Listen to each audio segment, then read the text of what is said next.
मौलिक अधिकार बताया था मैंने आप लोगों को, मौलिक अधिकार, ठीक है। मौलिक अधिकार बताया था, मौलिक अधिकार,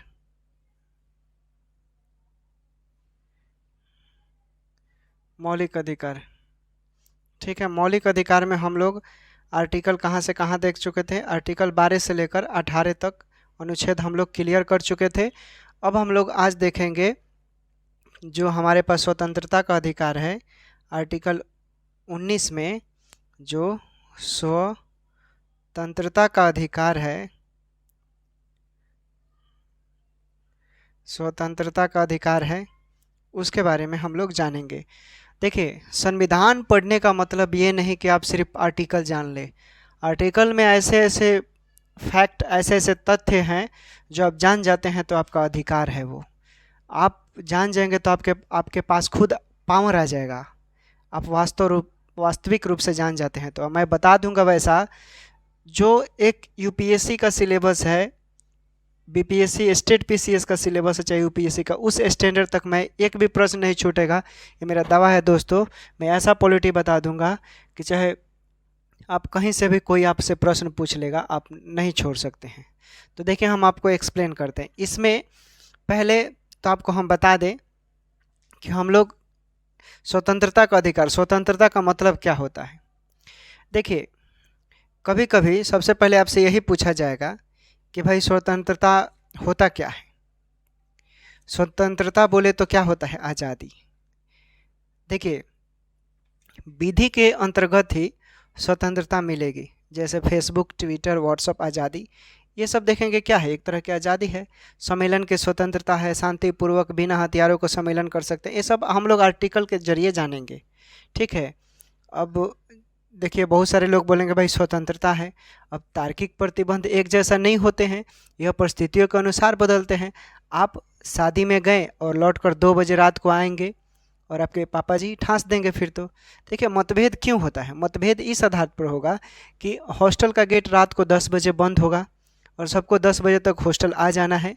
आप कहोगे नहीं, मैं लाइब्रेरी से 12 बजे आऊँगा, तो यहाँ तो मतभेद होगा, जाहिर सी बात है। अब बात करेंगे किस आधार पर आपको स्वतंत्रता मिलेगा। राज्य की सुरक्षा होनी चाहिए, उस आधार पर मिलेगा। न्यायालय की अवमानना होगा तभी उस पर होगा। मानहानि की बात करेंगे तो होगा। सदाचार होना चाहिए, नैतिकता होना चाहिए, विवादों का विषय होना चाहिए, ठीक है दोस्तों। तो तार्किक होना चाहिए कोई भी चीज़। नागरिकों को भी जो भारतीय स्वतंत्रता यहाँ के लोगों को प्राप्त है, वहाँ विदेशियों को नहीं है। देखिए, हम लोग बारी बारी से जानेंगे। पहले हम आपको समझा देते हैं इसके बारे में, ठीक ना, कि आखिर ये होता है क्या। उसके बाद हम इसका 6 गो जो भाग है, A B C D E ऐसे कर कर वो सब आपको हम बताएंगे। देखिए, 16वें संविधान संशोधन आया था एगो, पहले जान लीजिए। 16वें संविधान संशोधन आया था आपका कब, 1963 में, ठीक है। 1963 में आया था। इसमें क्या कहा गया कि राज्य की संप्रभुता और अखंडता के खिलाफ कोई भी नहीं बोलेगा। इसमें आया था जो ये संशोधन हुआ था 1963, 16वां संविधान संशोधन 1963 में बोला गया। यानी राज्य आज़ादी छीनेगा तो उच्चतम न्यायालय आप जाएंगे, जाहिर सी बात है।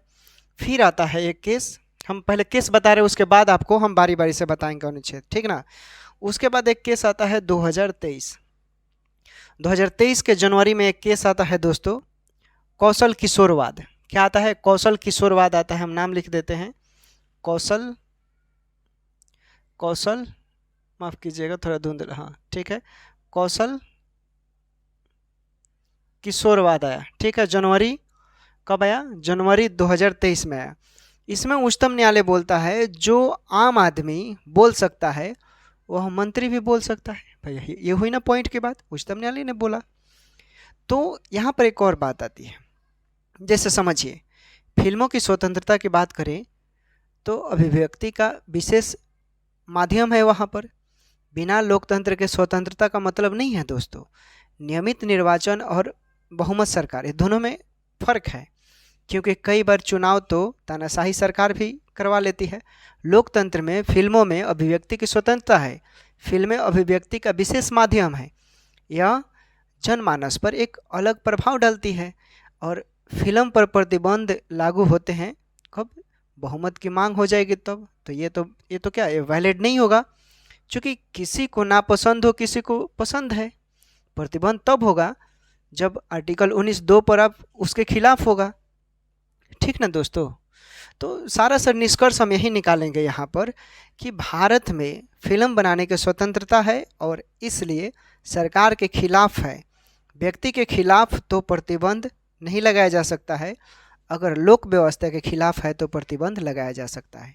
देखिए, फिल्म बनाना भारत में एक बेहतर लोकतंत्र का प्रमाण है। सिंपल भाषा में बोले, अगर आपको हम 10 पेज लिख कर दें कोई कुछ याद करने के लिए तो आप नहीं याद कर पाएंगे, लेकिन वही मैं एक फ़िल्म के माध्यम से आपको बता दूं, फिल्म के जरिए, एक स्टोरी के जरिए फिल्म कोई है दिखा दूं तो आपको पूरा कॉन्सेप्ट क्लियर हो जाएगा, पूरा स्टोरी याद हो जाएगा। तो आप बोल सकते हैं फिल्म बनाना भारत में एक बेहतर लोकतंत्र का प्रमाण है और भारत के वैचारिक प्रभाव में भी वृद्धि हुई है। बोल सकते हैं हॉलीवुड के बाद भारत की सबसे ज़्यादा फिल्में देखी जाती है, आपको भी पता है, और फिल्मों से अच्छे मोटे रकम भी बनते हैं, इसलिए इसके प्रतिबंध नहीं कर सकते। इस पर प्रतिबंध लगाया अनुचित नहीं है दोस्तों। फिल्में बनाने से स्वतंत्रता की भी वृद्धि होती है, इसलिए प्रतिबंध नहीं किया जा सकता, प्रतिबंधित आप नहीं कर सकते हैं। फिल्मों से स्वतंत्रता की रक्षा होती है, परंतु फिल्म बनाने का अधिकतर निरपेक्ष नहीं है, यह प्रतिबंध के खिलाफ है। ठीक है दोस्तों, अब चलिए इतना हम समझा दिए। अब हम बारी बारी से आपको एक एक आर्टिकल के बारे में जानते हैं। स्वतंत्रता के अधिकार में आपके 6 ABCD ऐसे कर मिलेगा। पहला ए में आपको है अभिव्यक्ति की आज़ादी, हम लिख देते हैं अभी, एक भी प्रश्न नहीं छूटेगा, मेरा दावा है। अभिव्यक्ति की आज़ादी, देखिए अभिव्यक्ति की आज़ादी कहने का मतलब क्या है समझिए। ये 19 का ये है दोस्तों, ठीक है, 19 का ये आर्टिकल है। देखिए, अभिव्यक्ति की आज़ादी कहने का मतलब है कि देश में एकता व अखंडता को बनाए रखने के लिए विधानमंडल एवं संसद में प्रसारण किया जा सकता है। समझिएगा, ज़्यादा नहीं हम लोग खिचड़ी पकाना है, मतलब सिलेक्टेड टू द पॉइंट पढ़ना है। ठीक है दोस्तों। तो क्या कैसे बोलेंगे, देश में एकता एवं अखंडता को बनाए रखने के लिए विधानमंडल एवं संसद में प्रसारण किया जा सकता है। अनुच्छेद 19 में आपको पता है 7 अधिकार थे पहले, लेकिन संपत्ति का जो अधिकार है दोस्तों उसे क्या किया गया, 44वें संविधान संशोधन 1978 के द्वारा संशोधन के तहत इसे समाप्त कर दिया गया है और यह अधिकार केवल नागरिकों एवं कंपनी के शेयरधारकों के लिए है, संपत्ति का जो अधिकार है। ठीक है, ये क्लियर हो गया आपका, समझा देंगे। देखिए, इसमें कोई भी व्यक्ति अपने विचारों को प्रसारित कर सकता है, आप कुछ भी बोल सकते हैं, जैसे प्रेस की स्वतंत्रता है, व्यवसाय कर सकते हैं। प्रेस की स्वतंत्रता कहने का मतलब ये नहीं कि आप कुछ भी दिखा दें, कुछ भी बोल दें कि भारत तेरे टुकड़े होंगे, ऐसे नहीं बोलना है। मतलब भारत की एकता अखंडता कायम रहनी चाहिए, देश की एकता अखंडता शांति प्रभुता ये सब कायम है रहनी चाहिए। अगर उसके खिलाफ आप जाते हैं, उसके खिलाफ आप बोलते हैं तो वहाँ पर प्रतिबंधित लगाया जा सकता है। क्लियर हुआ। उसके बाद देखिए, उसके बाद है 19 के सेकेंड क्लॉज में कि क्या है, शांतिपूर्वक सम्मेलन की स्वतंत्रता। क्या है दोस्तों, शांतिपूर्वक सम्मेलन की स्वतंत्रता है दोस्तों। ठीक ना, शांतिपूर्वक सम्मेलन की स्वतंत्रता है। इसको आप कैसे डिफाइन करेंगे, देखिए, किसी भी नागरिक को बिना हथियार के शांतिपूर्ण कोई भी संगठन होने का अधिकार है। किसी भी संगठन में वो बिना हथियार के भाग ले सकते हैं, वह सार्वजनिक बैठकों में भी भाग ले सकते हैं। सम्मेलन ऐसा हो जिसमें देश की एकता और अखंडता प्रभावित न हो। इतना बोलेंगे, क्लियर हो गया। टू द पॉइंट सिलेक्टेड, समझ कर पढ़ना है। कोई आप स्ट्राइक कर रहे हैं, अब स्ट्राइक कर रहे हैं तो आप ये नहीं तलवार भाला बंदूक उठाकर चले जाए वहाँ, नहीं घोंप देंगे, आज ये कर देंगे, फाड़ देंगे, चीर देंगे, फिर तो भाई आप तो हो जाएगा, आप अंदर चले जाएंगे। यानी सम्मेलन करने का मतलब ये है कि सम्मेलन आप कीजिए, लेकिन समाज की, देश की, राज्य की एकता अखंडता प्रभावित नहीं होनी चाहिए दोस्तों। ठीक है, क्लियर हुआ। उसके बाद देखिए, उसके बाद हम लोग देखेंगे 19 क्लॉज 3। देखिए 19 क्लॉज 3 में क्या है, यानी संघ बनाने का अधिकार। क्या है दोस्तों, संघ संघ बनाने का अधिकार दोस्तों। ठीक है, संघ बनाने का अधिकार दोस्तों। देखिए, इसमें कहने का मतलब है सभी व्यक्तियों को सभा संघ बनाने का अधिकार है। सभी व्यक्तियों को सभा संघ बनाने का अधिकार है। और क्या है दोस्तों इसमें? और है आपका कि संघ बनाकर नियमित रूप से आप उसका संचालन। देखिए, हम बात कर रहे थे क्या संघ बनाने के अधिकार में, यानी आप क्या कर सकते हैं दोस्तों, यानी सभी व्यक्तियों को सभा संघ बनाने का अधिकार है। संघ बनाकर उसे उसका आप नियमित रूप से संचालन कर सकते हैं। यदि देश की ध्यान रहे, संघ बनाकर आप बोलते हैं भारत तेरे टुकड़े होंगे, या किसी भी तरह का बात बोलते हैं जिससे समाज की एकता अखंडता प्रभावित होती है, देश की एकता अखंडता प्रभावित होती है, तो राज्य सरकार उसे प्रतिबंध लगा सकती है। समझ रहे हैं मैं क्या कहना चाह रहा हूँ? ठीक है, क्लियर हुआ? उसके बाद देखिए 19 क्लॉज 4 में देखेंगे हम लोग दोस्तों, क्या है इसमें, यानी आबद्ध संचरण की स्वतंत्रता।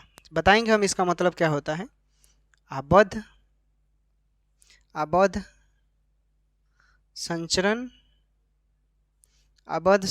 की स्वतंत्रता।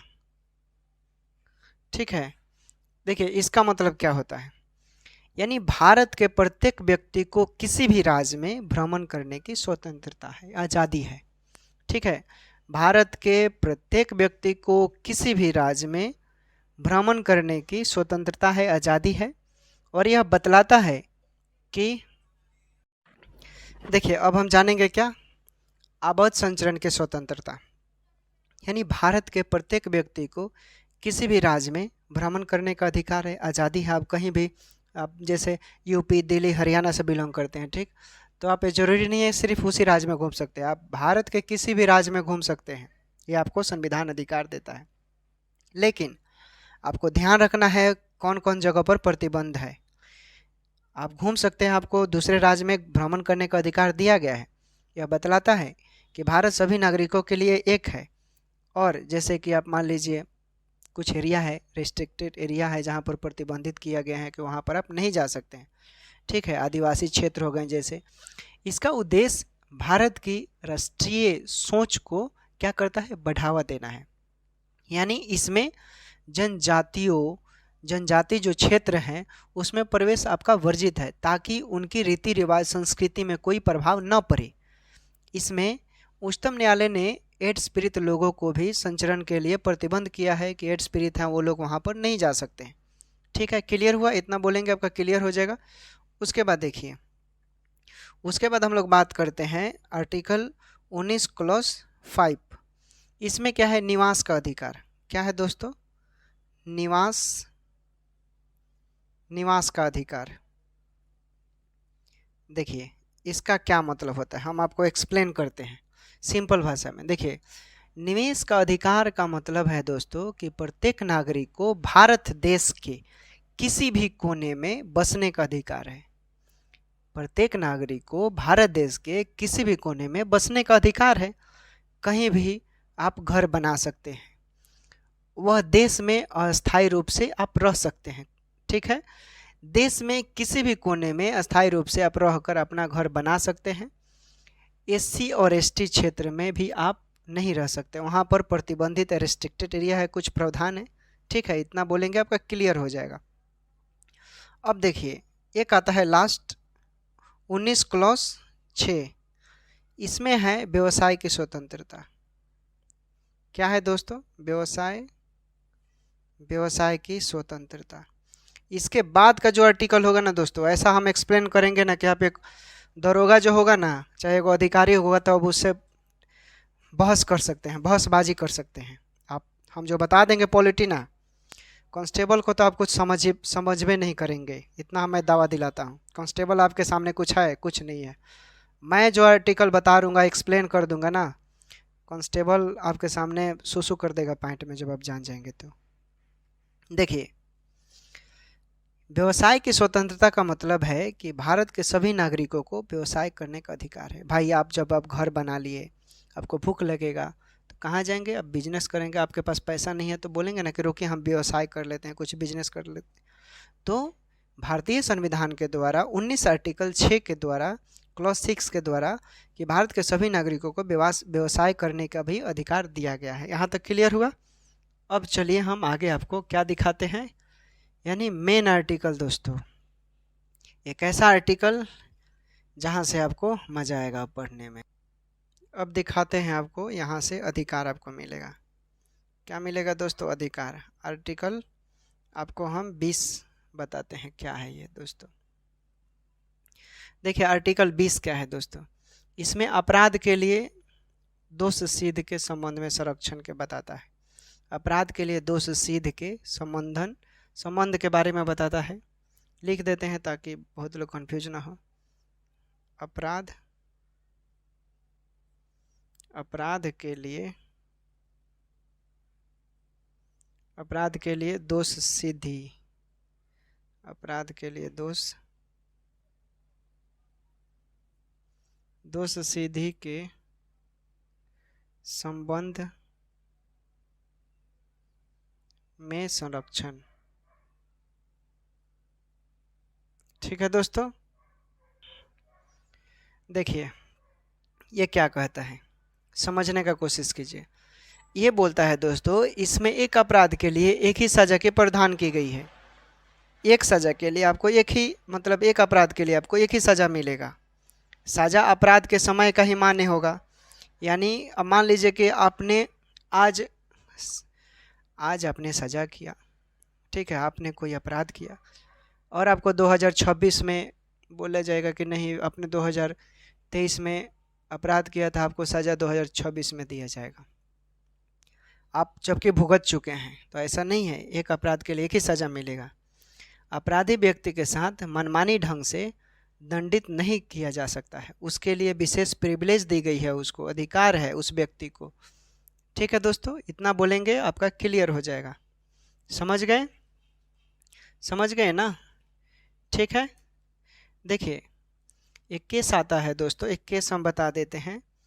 1900 क्या होता है, 1978 में एक केस आता है मेनका गांधीवाद। क्या था दोस्तों? मेनका गांधीवाद। इसमें क्या बोला गया, मेनका गांधी ये पंजाबी थी, ठीक है, इनको क्या किया गया, इनका पासपोर्ट जब्त कर लिया जाता है। क्या किया जाता है? पासपोर्ट जब्त कर लिया जाता है और इन पर पासपोर्ट अधिनियम 1967 लगाया जाता है। पासपोर्ट अधिनियम 1967 लगाया जाता है। उद्देश्य, यानी कोई भारतीय नागरिक पासपोर्ट बनवा सकता है पासपोर्ट अधिनियम के तहत। प्रक्रिया क्या होनी चाहिए, यानी सरकार पासपोर्ट छीन भी सकती है जब चाहे तब, बिना किसी रीजन के, बिना किसी आधार के। तो फिर इसमें यह बात पहुंचती है सुप्रीम कोर्ट में। इसमें एडवोकेट साहब बोलते हैं कि जीवन एवं दैहिक स्वतंत्रता का उल्लंघन न्यायपालिका नहीं किया जा सकता। ठीक है, जीवन एवं दैहिक स्वतंत्रता का उल्लंघन है एक तरह से, एडवोकेट साहब बोलते हैं जब सुप्रीम कोर्ट में ये बात पहुंचती है।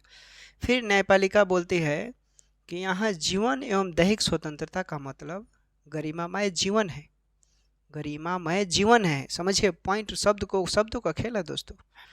एडवोकेट साहब बोलते हैं कि संविधान में ऐसा नहीं लिखा, ऐसा कहीं भी शब्द नहीं लिखा गया है।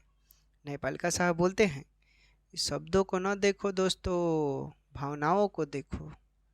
क्या देखो? भावनाओं को देखो। इसमें 7 न्यायाधीशों की संख्या बैठी थी और कुल न्यायाधीशों की संख्या उस समय कितनी थी? 18 थी। यानी दोस्तों एग्जाम्पल के तौर पर कोई आपको पार्टी में ले गया, खाना खिलाकर बोला बिना काम का आदमी है, खाली खाता है, ये आपकी गरिमा पर आहत होगा। ठीक है, उस तरह तो आप पशुवत जीवन भी नहीं है। यानी मानव होने का मतलब है नैतिकता की पहचान, अच्छे बुरे की पहचान, गरिमावान होना, गरिमामय यानी अपने अनुसार आना जाना। ठीक है दोस्तों, ये कैसे पूछता है इसलिए मैंने बता दिया। अब हम लोग क्या करेंगे, अनुच्छेद 21 जानेंगे। आर्टिकल 21, देखिए आर्टिकल 21 क्या है। प्राण एवं दैहिक स्वतंत्रता की बात करता है। प्राण एवं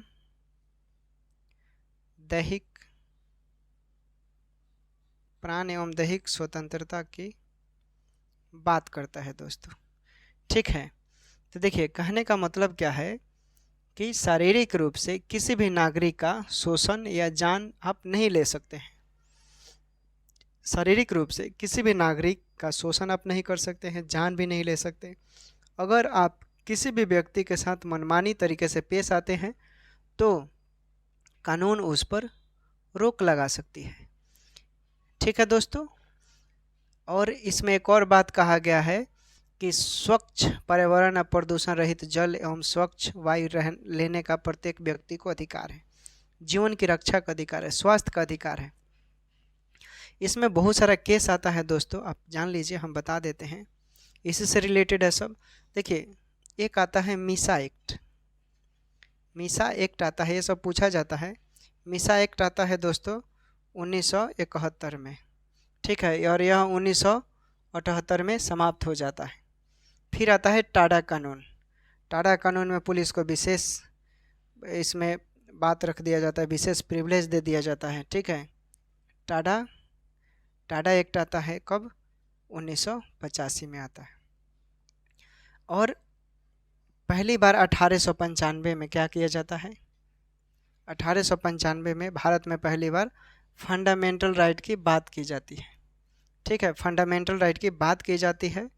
और 1925 में कॉमनवेल्थ सम्मेलन होता है, जिसमें उसमें भी क्या 1925 में भी फंडामेंटल राइट की बात की जाती है कॉमनवेल्थ सम्मेलन में। और 1928 में मोतीलाल नेहरू रिपोर्ट में भी क्या किया जाता है? 1928 मोतीलाल नेहरू रिपोर्ट में भी फंडामेंटल राइट की बात रखी जाती है। कराची अधिवेशन जो 1931 में हुआ था दोस्तों, उसमें भी फंडामेंटल राइट की बात की जाती है, बात रखी जाती है। और 1935 अधिनियम में भी माफ़ कीजिएगा, 1935 अधिनियम है, इसमें फंडामेंटल राइट की बात नहीं रखी गई। ये सब यहाँ से प्रश्न बनते हैं, इसलिए मैंने बता दिया। अब हम लोग जानेंगे दोस्तों कि आर्टिकल 21 क्लॉज ए में देखेंगे क्या है। शिक्षा का अधिकार है। इसमें क्या है दोस्तों? शिक्षा का अधिकार। देखिए दोस्तों, ये जो आर्टिकल है इसको एक बार और देखिए, समझिए। इसमें आप किसी लड़की को प्रपोज कर सकते हैं। ठीक है, आपको आज़ादी है।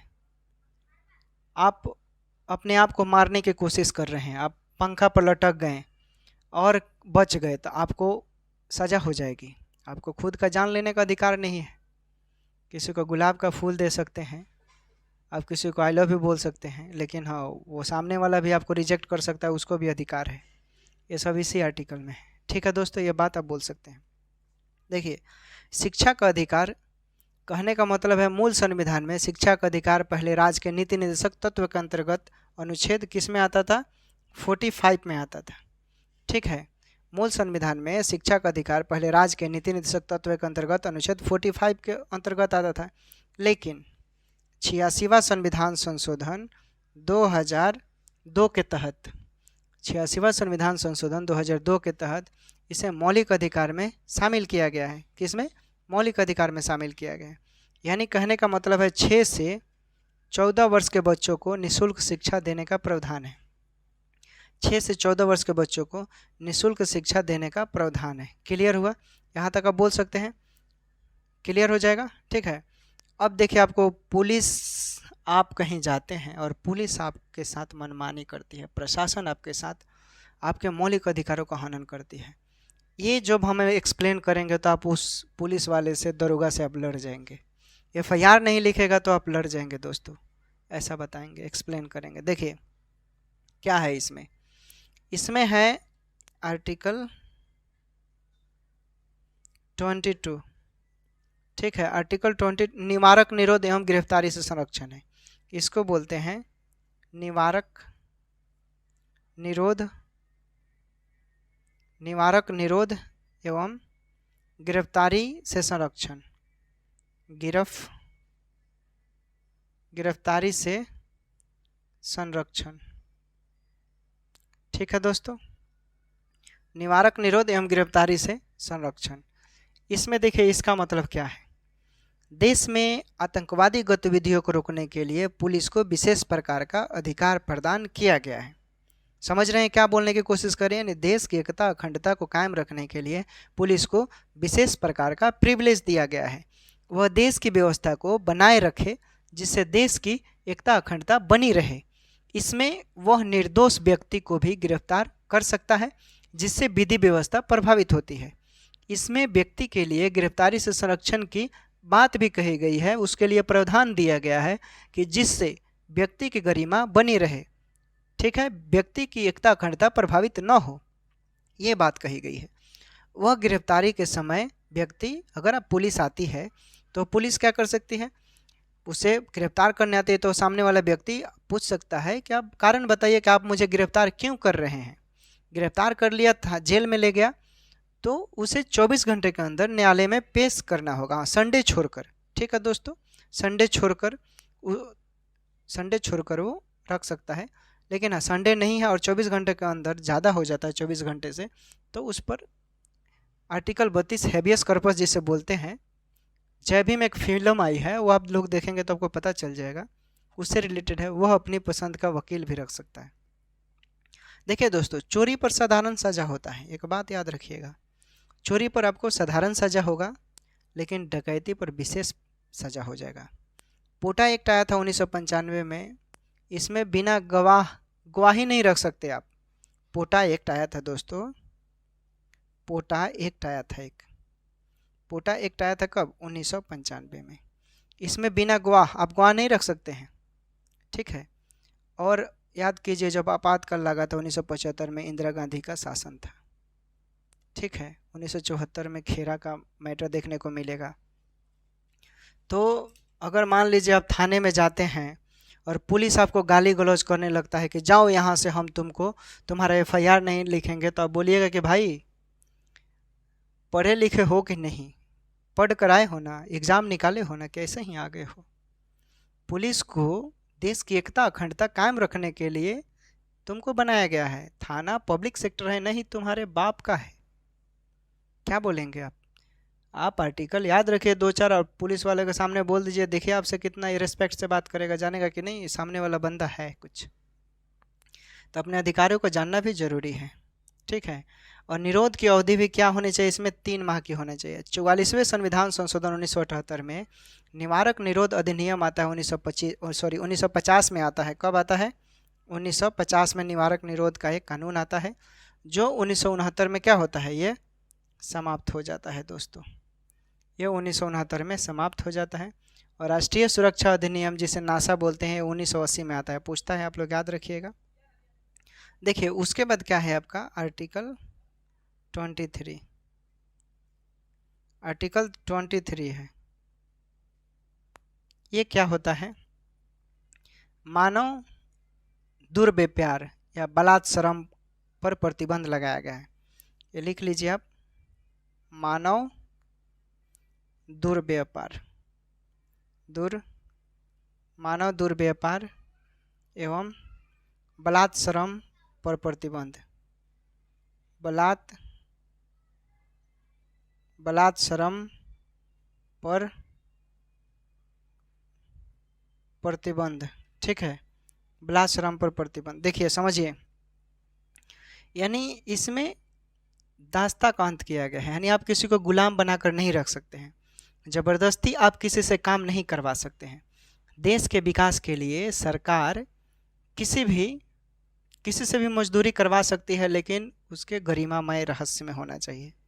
इसमें सबको समान रूप से अवसर दिया गया है, कोई किसी का गुलाम नहीं रहेगा, कोई किसी का गुलामी नहीं करेगा।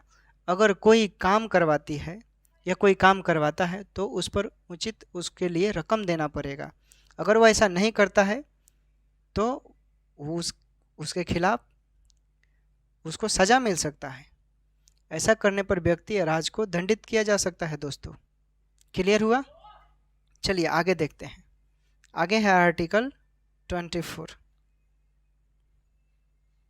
आर्टिकल 24 देखिए ये क्या है।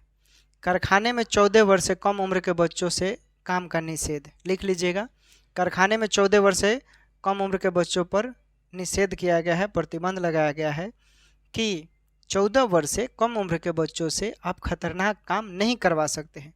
जो बच्चों के शरीर पर जैसे मानव व्यापार यह करवाता है कोई, क्योंकि आपको पता है कि 14 वर्ष से कम उम्र के बच्चों से खतरनाक काम नहीं करवा सकते हैं, क्योंकि बच्चों के शरीर पर इसका बुरा प्रभाव पड़ता है। जैसे मानव व्यापार यह एक क्रिमिनल ऑफेंस को बढ़ावा देता है और इसमें बच्चों का शोषण नहीं होना चाहिए। अगर होता है तो उसके खिलाफ कोर्ट जाया जा सकता है दोस्तों। वैसे लोगों को भी दंडित किया जा सकता है जिनके माता पिता की आर्थिक स्थिति खराब हो और वो भी अपने बच्चों से काम नहीं करवा सकते हैं। याद रखिएगा ये सब, ठीक है? क्लियर हुआ? अब देखिए हम लोग जानते हैं दोस्तों आर्टिकल 25। आर्टिकल 25 क्या है? देखिए आर्टिकल 25 अंतःकरण धार्मिक स्वतंत्रता। अंतःकरण धार्मिक स्वतंत्रता यानी धर्म का स्वतंत्रता।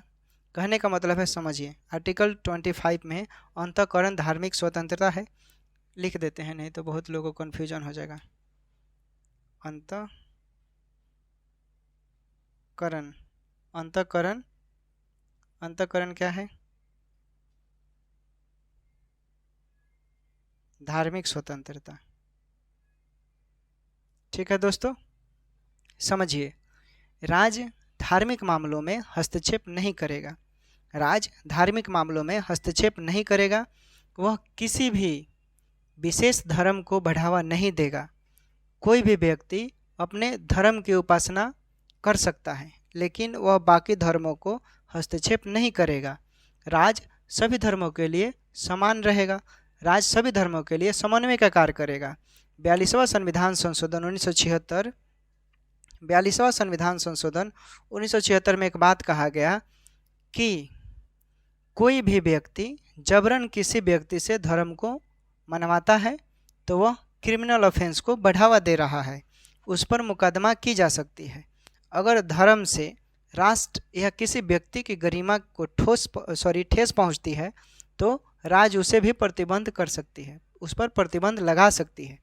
कोई भी व्यक्ति धर्म की आड़ में देश की एकता एवं अखंडता को प्रभावित करता है तो उस पर भी वो एक तरह से क्रिमिनल ऑफेंस को बढ़ावा दे रहा है और आज उस पर भी प्रतिबंध लगा सकती है। ठीक है दोस्तों, यानी कोई भी व्यक्ति धर्म की आड़ में देश की एकता अखंडता को प्रभावित नहीं कर सकता।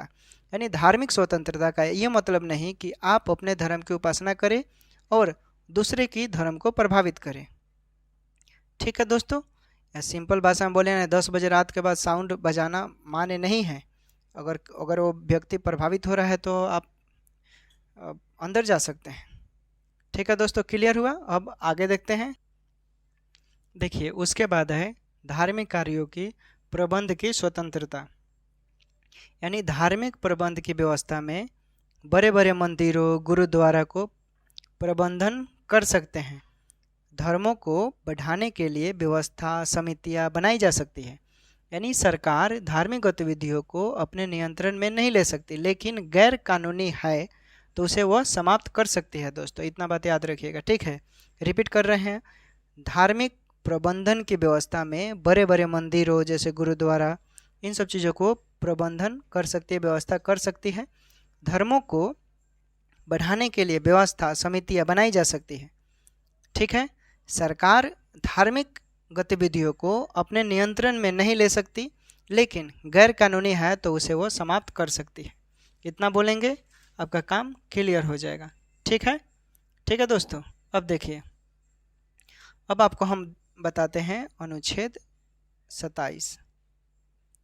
अनुच्छेद 27 क्या है? वही आर्टिकल इंग्लिश में बोलते हैं। यह है धर्मों के वृद्धि के लिए करों की संदाय से स्वतंत्रता।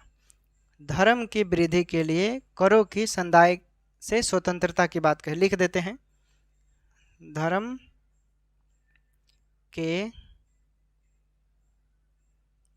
वृद्धि के लिए करों की संदाय से स्वतंत्रता। देखिए इसमें क्या बात कही गई, कोई भी नागरिक अपने धर्म प्रचार प्रसार के लिए वह कर नहीं लगा सकता है। याद रखिएगा, कोई भी नागरिक अपने धर्म प्रचार प्रसार के लिए वह कर नहीं लगा सकता है। कर लगाने का अधिकार केवल राज्यसभा एवं लोकसभा को है। कर लगाने का अधिकार किसको है? लोकसभा एवं राज्यसभा को है। जबरदस्ती कोई भी नागरिक कर नहीं ले सकता है। अगर वह जबरदस्ती लेता है तो वह गैर कानूनी है, वो एक तरह से क्रिमिनल ऑफेंस को बढ़ावा दे रहा है और वो अंदर हो सकता है अगर इस तरह की बात आती है तो। क्लियर हुआ इतना? उसके बाद देखिए अनुच्छेद 28। अनुच्छेद 28 की बात करते हैं। ये क्या है? यानी धार्मिक शिक्षा में उपस्थित होने से स्वतंत्रता। धार्मिक शिक्षा में उपस्थित होने से स्वतंत्रता यानी जितने भी सरकारी संस्था है उसमें कोई भी नागरिक धार्मिक शिक्षा का ज्ञान नहीं दे सकता है। यानी मान लीजिए सरकार, आप सरकारी संस्था खोल दी, आप उसमें अपने धर्म का प्रचार प्रसार करेंगे, भारत तेरे टुकड़े होंगे, पाकिस्तान तेरे टुकड़े होंगे, ये इस तरह का, तो इस तरह का गतिविधियां नहीं है। इस तरह समाज को प्रभावित करता है। ठीक है, यानी धर्म के विकास से संबंधित किसी भी संस्था में शिक्षा नहीं दिया जा सकता। इसमें राष्ट्र विरोधी गतिविधियां उत्पन्न हो सकती है जिससे सरकार इसे समाप्त कर सकती है। क्लियर हुआ? यानी आप बोल सकते हैं अनुच्छेद 25 से 28 क्या है? यानी धार्मिक निरपेक्षता की स्थापित करना है। सिंपल भाषा में बोले यानी जो आपका 25 से 28 आर्टिकल है ये धार्मिक निरपेक्षता को स्थापित करता है। ठीक है। Operation blue star Indira Gandhi से संबंधित है। एक प्रश्न पूछा जाता है, ऑपरेशन ब्लू स्टार, यह इंदिरा गांधी से संबंधित है। ठीक है दोस्तों, इंदिरा गांधी से संबंधित है, प्रश्न पूछता है, याद कर लीजिएगा। देखिए पंथ निरपेक्ष का मतलब होता है कि विश्वास के आधार पर पंथ स्थापित करना। छोटे छोटे जो पंथ होते हैं उसका मतलब होता है। चलिए अब आपको आर्टिकल 29 के साथ लेकर चलते हैं। अनुच्छेद 29 देखिए क्या है। देखिए इसमें अल्पसंख्यकों के हितों का संरक्षण का बात कहा गया है। अल्पसंख्यकों के हितों का संरक्षण का बात कहा गया है। अल्पसंख्यकों के हितों की संरक्षण, अल्पसंख्यकों के हितों के संरक्षण की बात कही गई है। क्या कही गई है इसमें? कि इसमें अल्पसंख्यकों की भाषा, संस्कृति और लिपि का पूरा संरक्षण दिया जाए। इसमें अल्पसंख्यकों की भाषा, संस्कृति और लिपि को पूरा संरक्षण दिया जाए। इनकी संस्कृति और विरासत को सुरक्षित रखा जाए। इनके साथ जाति, लिंग, जगह पर विभेद नहीं होना चाहिए ताकि ये लोग भी देश में सुरक्षित रहे। इनका विकास होगा तो समाज का विकास होगा, देश का विकास होगा। ठीक है दोस्त, आगे देखिए, आगे देखते हैं अनुच्छेद 30। अनुच्छेद 30 देखिए इसमें क्या है, यानी शिक्षा संस्थानों की स्थापना, लिख देते हैं शिक्षा संस्थानों की स्थापना और प्रशासन करने का अल्पसंख्यक वर्गों का अधिकार। प्रशासन करने का अल्पसंख्यक वर्गों का अधिकार। अल्पसंख्यक वर्गों का अधिकार। देखिए इसका कहने का मतलब क्या है कि अल्पसंख्यक अपनी पसंद के शिक्षण संस्थान स्थापित कर सकते हैं जिसमें सरकार उसकी वित्तीय मदद भी करेगी। एग्जाम्पल पटना का क्रिश्चियन कॉलेज, सरकार इसलिए इनकी मदद करेगी ताकि इनकी अस्तित्व कायम रहे। सेंट स्टीफन 1992 में बनता है। के आधार पर अल्पसंख्यकों को 50% और 50% मेजोरिटी लागू है। यहाँ ऐसा नहीं होना चाहिए कि देश के आड़ में अपना कानून चलाने लगे और देश की अखंडता, एकता, अखंडता, संप्रभुता प्रभावित होने लगे। इंदिरा गांधी ने ब्लू स्टार चलाई, फिर उनकी बॉडीगार्ड ने उन्हें ही गोली मार दिया। इंदिरा गांधी ने ये चलाया था ऑपरेशन ब्लू स्टार, इसलिए उनके बॉडीगार्ड ने ही उनको गोली मार दिया गया, उन्हीं से मतलब उसके द्वारा यह काम करवा दिया गया। यहाँ ऐसा न हो कि भारत तेरे टुकड़े होंगे और इस तरह के घटना हो, लेकिन सरकार को इस तरह के घटनाओं पर ध्यान देना चाहिए। धर्मनिरपेक्षता सभी के लिए है, ऐसा नहीं कि एंटी नेशनल घटना की ओर बढ़े। इसके आड़ में बहुत सारे गलत कार्य होते हैं दोस्तों, आप याद रखिएगा। अब देखिए एक ऐसा आर्टिकल जिससे आपको अधिकार मिलेगा, आर्टिकल 32। देखिए आर्टिकल संवैधानिक उपचारों का अधिकार क्या है ये?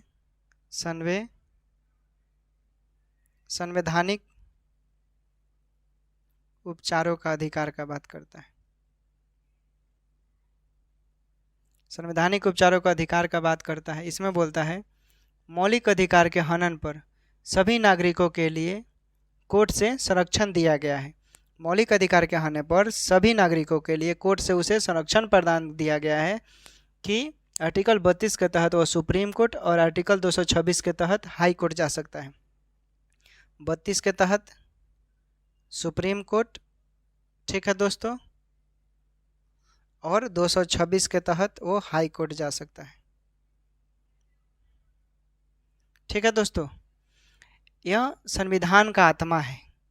इसमें अल्पसंख्यक या मानव का अधिकार का मौलिक अधिकार है। ठीक है, अगर मौलिक अधिकार न दिया गया हो तो लोकतंत्र की कल्पना नहीं किया जा सकता है।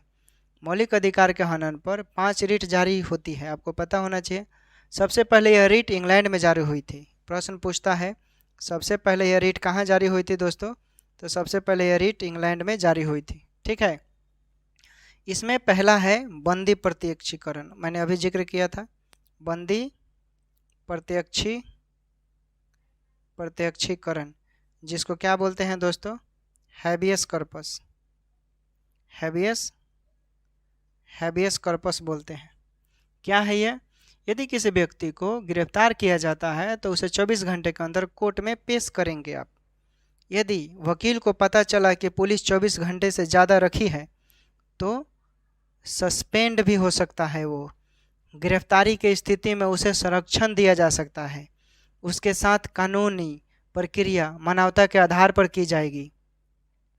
जो आरोप लगा है वह सही भी है या नहीं, न्यायालय तय करेगी। पुलिस का काम है पकड़ना दोस्तों, ठीक है, सजा देना नहीं। पुलिस का काम है पकड़ना, सजा देगी कोर्ट। इतना बात याद रखिएगा। देखिए PLI आर्टिकल 32 के द्वारा ही रिट जारी करेगा। पब्लिक एंट्री क्या बोलते हैं इसे? एंट्री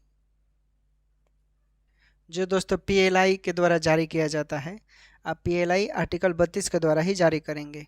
देखिए PLI आप न्यूज या पत्र के माध्यम से, एडवर्टाइजमेंट के माध्यम से संरक्षण ले सकते हैं।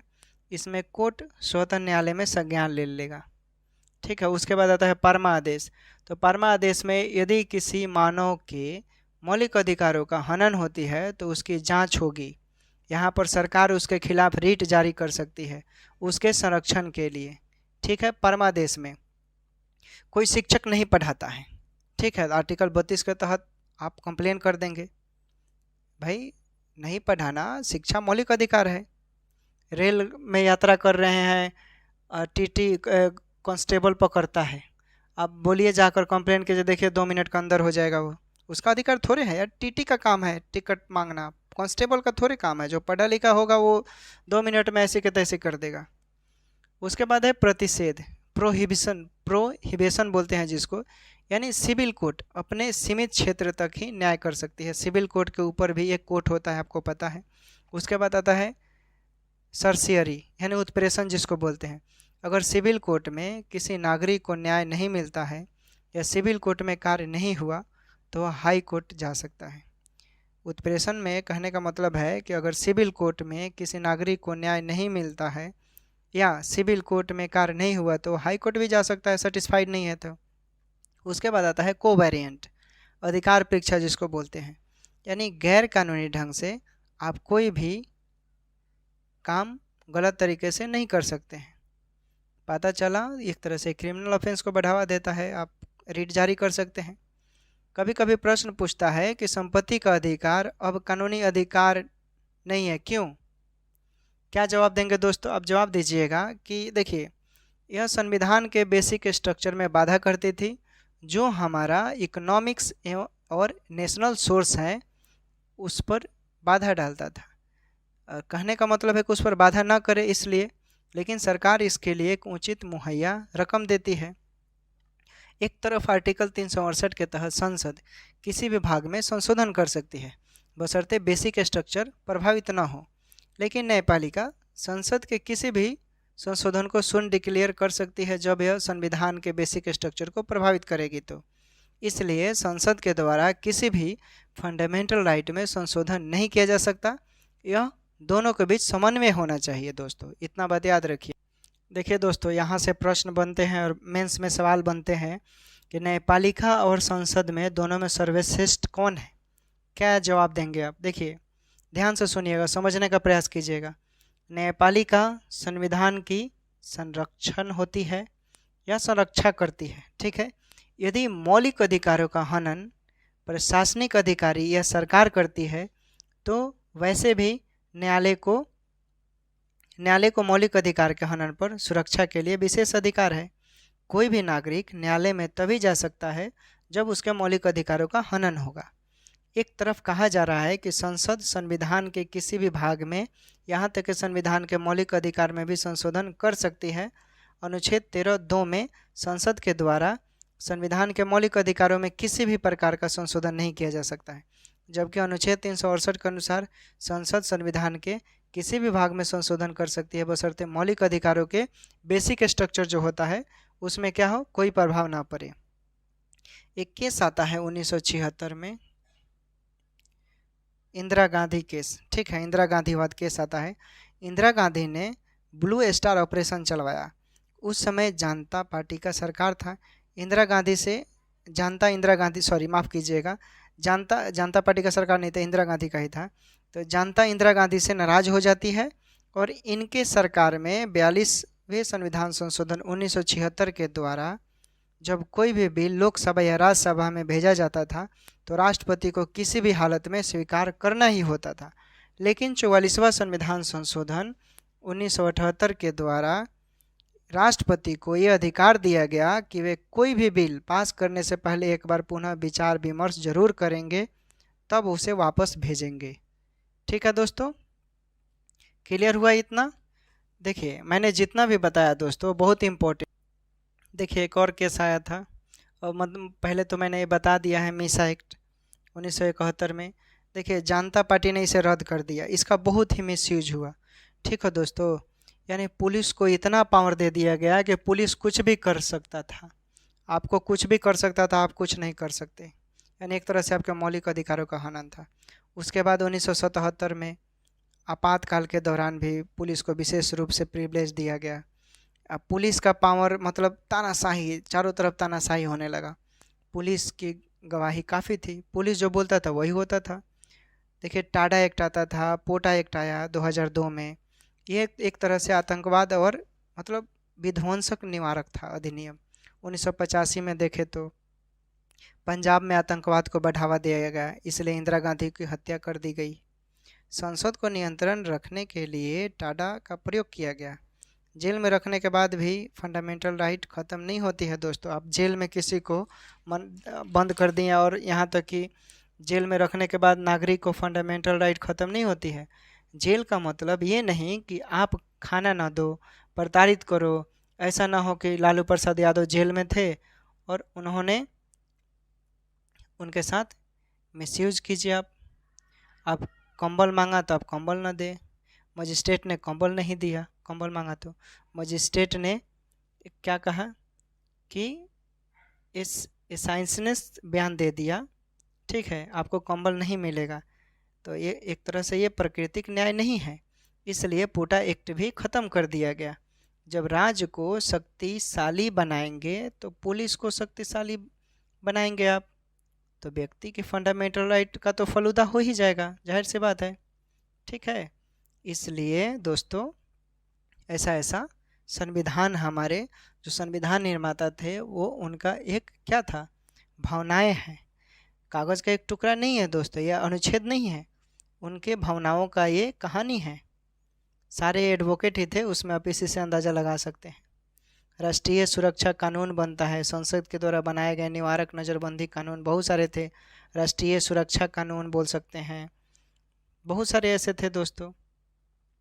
किसी को 3 महीने से अधिक जेल में रखने पर उस राज्य के उच्च न्यायालय के न्यायाधीश की अध्यक्षता में सहमति का गठन करना अनिवार्य था। पोटा एक्ट में 6 महीने से ज़्यादा आप किसी को नहीं रख सकते हैं। उच्चतम न्यायालय का फैसला निवारक नज़रबंदी पर आया कि अपराध रोकने के लिए नहीं, बल्कि जब यह राष्ट्रीय सुरक्षा को बनाए जाने के लिए हो तब संप्रभुता की रक्षा के लिए होना चाहिए। ठीक है दोस्तों। तो दोस्तों हमारा आर्टिकल 12 से 35 समाप्त होता है। उम्मीद करते हैं आपको अच्छा लगा होगा, सारे डाउट क्लियर हो गए होंगे।